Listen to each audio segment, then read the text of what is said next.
Minority సోదరులందరూ ఈ విందు కార్యక్రమంలో పాల్గొని రంజాన్ పవిత్ర మాసం యొక్క గొప్పతనాన్ని మనందరము ఈరోజు ఇక్కడ పంచుకోవడము, భాగస్వాములు అవ్వడము తెలంగాణ రాష్ట్ర ముఖ్యమంత్రిగా నాకు అత్యంత ఆనందాన్ని ఇచ్చే సందర్భం.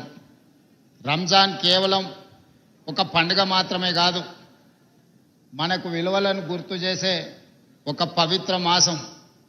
ఒక నెల పాటు ఆత్మశుద్ధితో, ఉపవాసంతో, పరులకు సహకారం అందిస్తూ ఇతరులతో సత్సంబంధాలను పెంపొందించుకోవడమే రంజాన్ యొక్క సందేశం.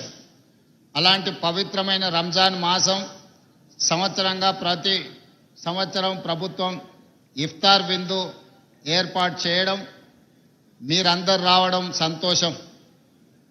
ఈ పండుగ ప్రజలలో సఖ్యతను, ప్రజలలో ఒక సోదర భావాన్ని తీసుకొచ్చి హిందువులు, ముస్లింలు, సిక్కులు, క్రిస్టియన్లు అందరూ కూడా ఒక మత సామరస్యంతో ఈ రాష్ట్రాన్ని ముందుకు నడిపించడానికి మనందరం కూడా ప్రయత్నం చేస్తున్నాం.